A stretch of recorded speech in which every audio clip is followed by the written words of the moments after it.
So welcome into the UK stocks I'm buying August 2023 edition. This is where I talk about all the stocks that I bought from the 1st of July to the 1st of August. This is a series I've done for many years. It just keeps with that transparency.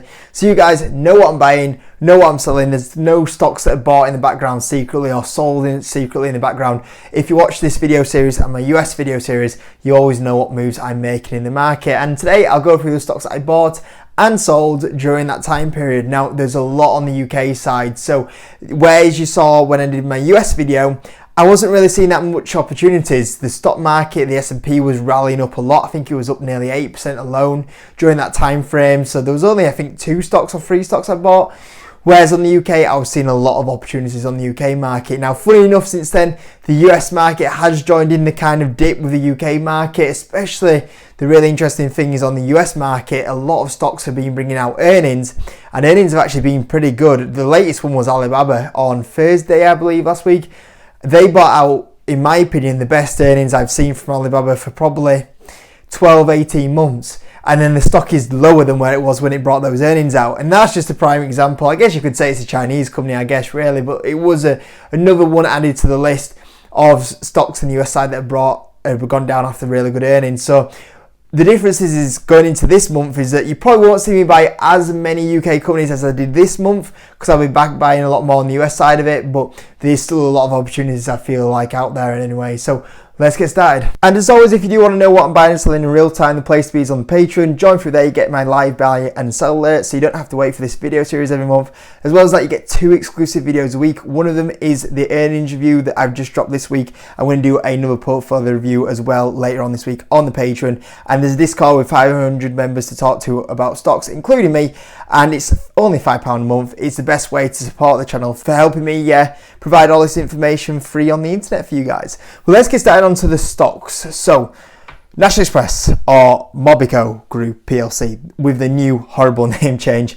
I did buy some more shares in National Express. The stock is without doubt a falling knife. It keeps going lower and lower and lower, and I don't mind it, because if it keeps going lower and lower, I'm getting shares at cheaper prices and I can buy more shares at cheaper prices. But I've got to say, I didn't think it was going to go this low, and it has done. Obviously, you know, with the stock market, you think it can't go any lower, and it does go lower. It's crazy. So 503 million market cap, it now means it's at an 8.17% dividend yield. So yeah, I mean, obviously I always thought it was not a good idea to bring the dividend back, because I would rather than pay off the balance sheet a little bit more. But I mean, an 8% dividend yield, like you're getting the S&P's average return in the dividend yield alone now, and then you factor in that I think potentially, you know, on the share price, you're probably going to get some return on the share price, which we'll look at in a second. But they brought out the half-year results on the 27th of July, and I thought they were okay, but the market did not like them one bit.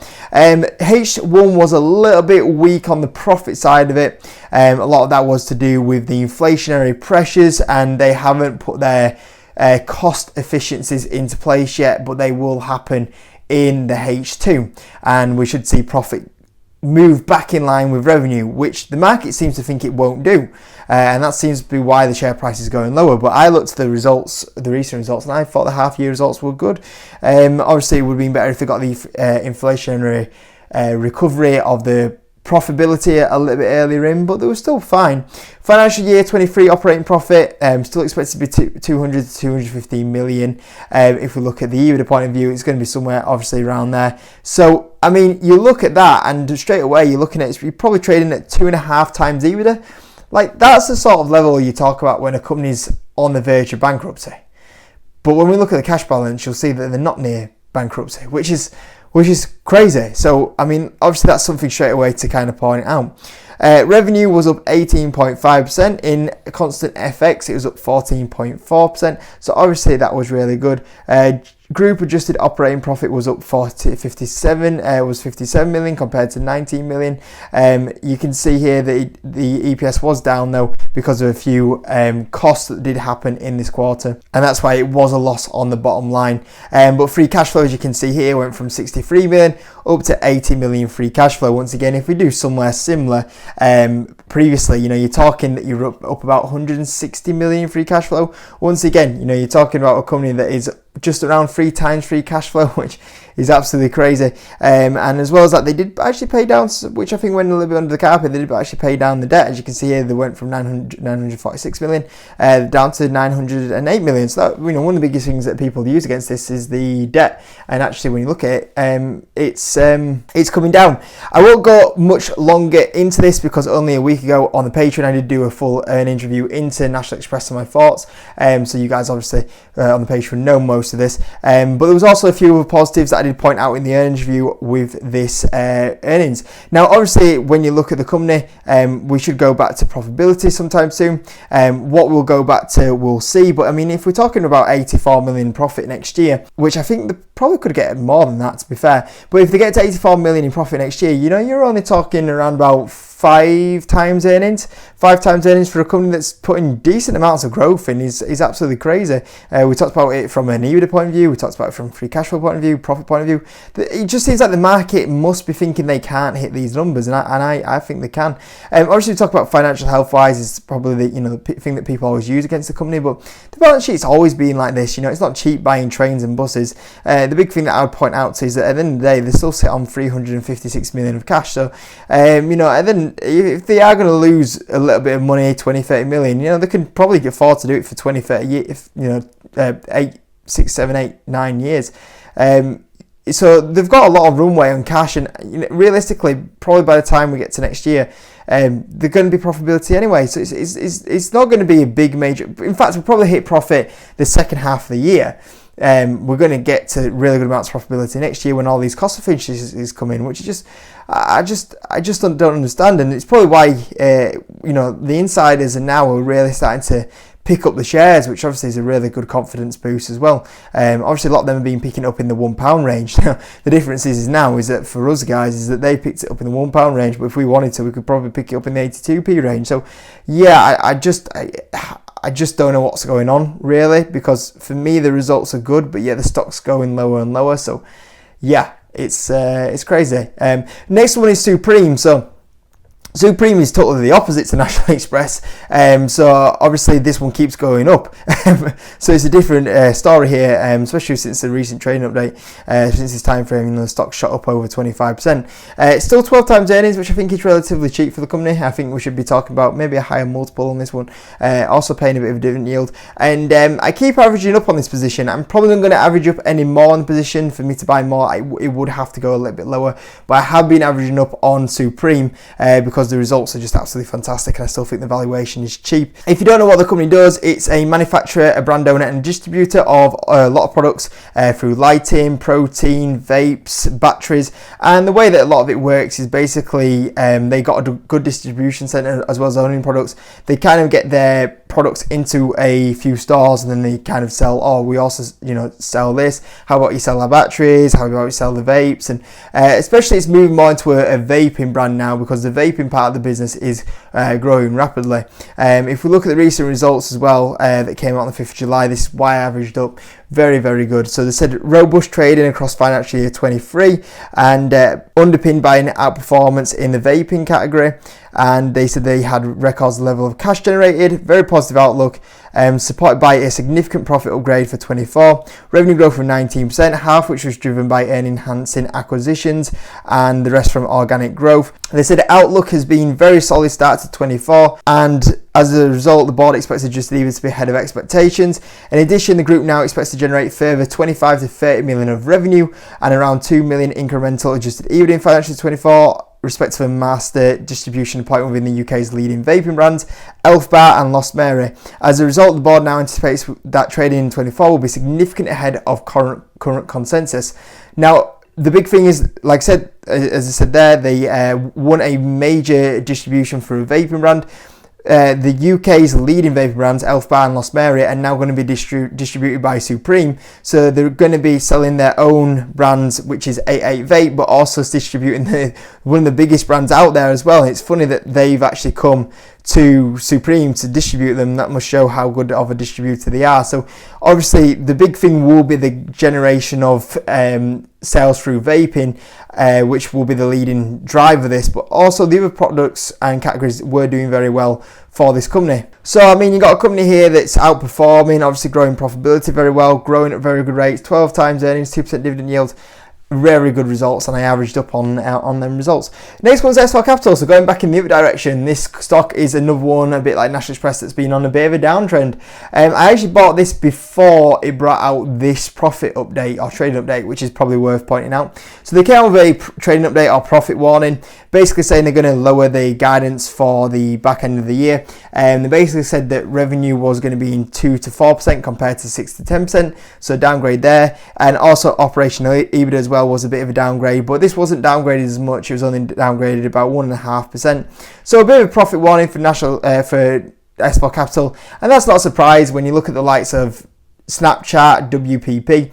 A lot of these companies are downgrading their guidance, so it wasn't much of a surprise. And if anything, I was quite impressed that even though there was a revenue bit of a downgrade, they're still going to be growing this year. And actually the profitability side of it isn't going to take much of a downgrade compared to what the revenue is. And I looked at that and I thought, okay, so obviously not great, but since then the stock's down 32% on this time frame, and it's it's sitting at 52 close now, 564 million market cap, and I thought, obviously it's still going to grow at a good direction, and we know why it's dropping. The advertising market is terrible out there. Look at all the other companies, but for some reason this is just getting hurt a lot more than the other ones. And we are still going to grow a bit this year, but when that marketing space comes back, the company's going to grow back at 10-20% revenue growth. That's obviously going to be really good. Obviously the profitability should start ramping back up now a lot of the acquisitions are out of the business. Free cash flow wise, analysts are expecting 106 million in free cash flow by the end of the year. I mean, if you look at the moment, the company's 564 million market cap. You're going to be talking about 5 times free cash flow for a very good marketing company at the moment, which is crazy. Financial health wise, still a pretty healthy business as well. Ownership wise, I would expect to see a little bit more shares being bought inside the company. That's probably the only disappointing part about the business. But it's obviously a tough time for the company at the moment, but every other company's having it. You understand why they're having a bit of an issue at the moment, and I don't know why this is getting punished as much as the other companies. It kind of begs the question of, I always say this all the time, like, is the London Stock Exchange right for it? Is it just completely valuing this company completely wrong? It's a bit of a strange drop. I can understand why it's dropped, but the levels it's at now, it's very similar to National Express. I just don't know why both of them are this low, but I guess it is what it is at the moment.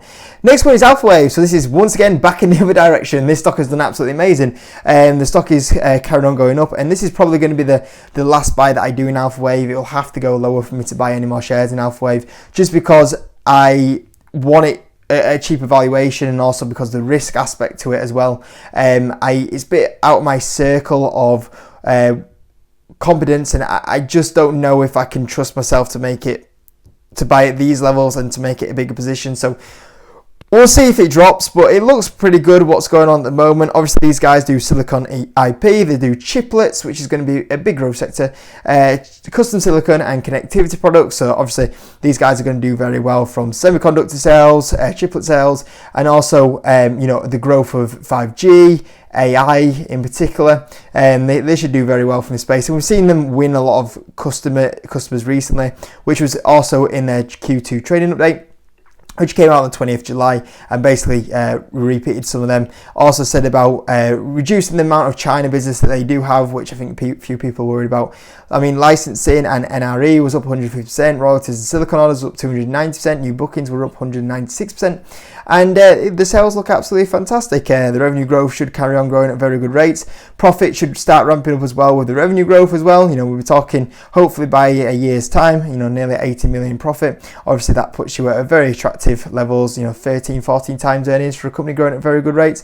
Looks pretty healthy. Balance sheet wise, not too bad. Obviously I was not a big fan of when they took the debt on recently. Hopefully they can pay that down. Obviously they made that for the acquisitions that they made recently, but I would like them to just kind of balance that out. But I'm still pretty strong. Obviously 186 million in cash. Ownership wise, obviously we've seen in the last kind of 6 months, the amount of insider buying has been absolutely ridiculous, and maybe it was kind of clear now that why insiders were very keen to be buying the shares during this time frame, obviously feeling the stock was very undervalued and probably getting a better valuation for it right now. Next one is MoneySuperMarket. So MoneySuperMarket, I have been buying around the £2.50 range. I do still want it in the £2 range. £2 range is where I want it. I feel like the valuation's better there. Higher dividend yield, so I am being a bit cautious from that point of view. If it could get to the £2 range, then that's where I could potentially like double up my position, but I just keep nibbling when it has a couple of drops, and it's still relatively low to what it has historically been. 17 times earnings, 4.7%, 7.8 dividend, so that's obviously really good. Obviously a comparison sign, obviously with people being more cost efficient now with the living crisis kind of going on, you think people are going to compare prices a lot more. A lot of them have been doing very well, and that's clear in the financial results, especially the recent one that came out. Revenue up 11%, adjusted EBITDA up 20%, profit after tax up 22%. Obviously really good amounts of cash being generated and revenue growth being happening. A lot of parts of the business doing really well, especially the travel. The travel's come back since the CV situation, but obviously we still are missing the energy market, and when the energy market does come back for MoneySuperMarket, that's going to be a really good area that's going to add a lot of revenue and profit to the business, and that's what we're waiting for. If you look at the past performance, you can see here that on the past performance, the company was doing very well before the CV. Obviously, then it had the travel situation happen, and then we also then started having the energy situation happen. Obviously, the travel has come back, but the energy is still to come back at the moment. And when the energy situation does start coming back, we should see them. That should push them up a lot more on the revenue point of view. We'll be talking probably around 50 million on revenue, profitability as well. We're going to talk about another 25 million on the profit point of view as well. So, I mean, by then you talk about 100 million in profit. By then you're probably talking about 13 times earnings. Dividend wise, we'll probably see the dividend be hiked up as well, because obviously they'll be generating a lot more cash as well, so they'll be able to pay a lot more of a dividend. We'll probably see the dividend go above 5%. So yeah, I think obviously it's an easy path to see why this is going to do very well going forward. They've got a decent balance sheet, dividend should get hiked up, profit should increase, revenue should increase, especially when the energy market comes back. Yeah, I think this is a bit of a solid dividend and should get some share price appreciation from it. Legal & General. So Legal & General is a stock that keeps having a little bit of a wobble now and then. It's up and down a little bit at the moment, and it is significantly down since 2022, as you can see here. At the moment though, it's 6 times earnings. It does pay an 8% dividend yield, so that's basically why I'm getting the stock. Even if the share price returns 20-30% in the next 5 years, as long as it pays out that 8% dividend yield, I'll be very happy with that return from Legal & General. Very steady business, works on investments, pensions and retirement and insurance, and obviously they also did a little bit of an update as well on the 5th of July, basically saying that they are still doing very well. They remain on track to achieve their 5-year ambitions, to generate 8 to 9 billion of capital, grow EPS faster than DPS, and also, if they can, grow the dividend 5% per annum, which is obviously really good if they keep adding to that 8% dividend yield. They said that also the operating profit from divisions is estimated to be 2.1 billion, consistent with previous guidance, and also that the business is doing very well. So everything that you want it from a steady company is doing very well, and obviously if they can keep hiking up that dividend yield, and probably by the next kind of 3-4 years, hopefully the stock goes a little bit higher as a few people want to get in that dividend action. And also, you look at potentially, the confidence comes back to buy Legal & General, and you're picking up nearly 10% dividend yield, and also maybe a little bit of share price return. So yeah, like a bit of Legal & General when I can buy it. The next one I'm going to tie together because they're very similar. Bright Developments and Forterra. So they both had a bit of a dip during the time frame. You can see here, this is the dip that Bright Developments had. Since then it's rallied up, so I bought in that dip period. And also Forterra, same again, very similar share price movements, and then obviously moved up since that time frame. Both of the companies brought out trading updates were a little bit ugly. Market dropped and then eventually bought them back up, which signals obviously a bit of a bottom here. Both, trading updates said we've seen weakness as obviously the UK housing market does weaken. But obviously, how long is it going to be weak for? When you look at the demand for UK houses, they're going to return. People need houses. The demand is there. As soon as these interest rates stabilise or even drop, the housing market's going to be back on fire, especially now there's going to be even more demand, because so many people will have put off buying a house in the last year, and if they do put it off for another year, you're going to have 2 years of backlog there, plus the demand that's going to continue going forward. So the housing market's going to be even more in a mess, but in a mess in a good way for these companies, where Barratt Developments, benefit from it. Forterra Building Supplies will benefit from it, and from both of them, I would expect the share price to come off their CV lows, where both of them kind of are right now. Get a bit of share price return from both of them, and as well as that, I'll be picking up, from Forterra's point of view, I think the dividend will get hiked up again. Even from Barratt's point of view, the dividend will get hiked up again. And I'll be picking up once again, like the average return in the S&P 500, 8+% with share price appreciation. So yeah, picking that one up as well. And the last two new stocks, so I did buy back into Barclays, and I also did buy back into Aviva. The reason why is because I looked at the US market and I was like, there's actually nothing I want to buy here, which is absolutely crazy, because within 2 weeks' time, there's been so many stocks that have created really good opportunities. So I decided what to do with these, because with Barclays, I bought Barclays because I thought this is going to be a very easy kind of 5% dividend company that pays dividend. And also I was looking at a lot of bank earnings, and they all look really strong. Barclays reported their earnings, and I was like, yours weren't actually as strong as the other companies that have been reporting. So I was like, they're not actually doing that well in the higher interest rate environment. So with Barclays, obviously this is the second time now I've kind of bought in. Also, banking stocks are not my favourite stocks to own. I find them, obviously, it's about making money, but I think you've got to like your investment a little bit. And obviously when it comes to Barclays, I'm always like, I hate going through their earnings. Bank earnings are so boring. So yeah, I'm a bit like, realistically, like with PayPal as well down at the moment. Do I put that money into PayPal? So I'm a bit 50-50 about what I do with like Barclays at the moment after buying that one. So having a bit of think on Barclays, but I did buy into Barclays. Aviva, a little bit different. I think they're looking a bit more positive. I think their share price will return a bit more better. They've actually got a trading update on Wednesday. Also pay an 8% dividend yield, so a little bit higher dividend yields from Barclays. So a little bit more wanting to hold that one, but it's similar to kind of Legal and General-ish as well. So thinking on that one as well, but I'll see what happens. Barclays is the one that I'm looking at and going, should I really bought that, to be honest with you? So yeah, having a think on that one. And the last one is the stock that I sold. So I did sell some best of the best. In fact, I've sold all my position in best of the best. Unfortunately, this isn't a position that has worked out. I think it did mean I took something around a 40% loss or something on it, 35% loss.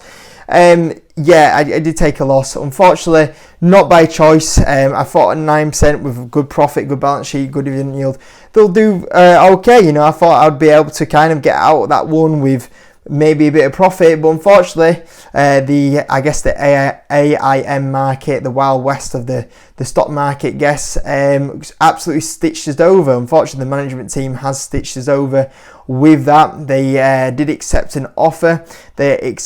Which basically was below the share price it was trading at, which is absolutely devastating. So you can see here, like the share price was up at like £5.95. So obviously we're thinking, we're doing all right now, moving a bit more into a better direction. And then the management team want an easy cash out and screw all its shareholders up, and obviously take an offer that is way below the share price. It's frustrating. It's frustrating and it's annoying, and it's kind of a bit of a reality check as well sometimes about investing in AIM stocks, investing in general management teams. It's a bit devastating to see that unfortunately they've stitched the shareholders up like that, and it's sometimes a little bit hard to predict that, especially when you look at during the CV times. I mean, these guys were accepting or talking about potentially selling the company out for whatever it was. Was it like 10, £15 or whatever it was? I mean, don't know what else to say. Unfortunately, might as well sell it out, get the money now, put that money into something else. It's going to be more than likely sold for them sort of levels, and you just unfortunately got to take it as a bit of a lesson more than anything. So that was sold anyway. So those are stocks that I've been buying, the ones that I've sold anyway. A bit of a mixed bag. Obviously, one that I bought and obviously a little bit short on with Barclays, but the other ones, obviously there's a bit of a mixed bag where there's some stocks that have been devastated and I've carried on buying the dip and catching them falling knives, and a few that I've been averaging up on that have been doing well on the share price, but obviously the financials keep improving, so as long as the financials keep improving with the stocks, I'll keep buying them as long as the valuation's right. So hope you enjoyed it anyway, guys. Sorry it's a little bit shorter than normal with regards to like the research into the companies and showing different things, just that there were so many. We're already like 24-ish minutes in, and obviously if I was going into too much more detail, the video would be like 40-50 minutes long. So yeah, thought I'd keep it nice and brief for you guys, and hope you enjoyed it. Smash the like button, and I'll see you in a bit.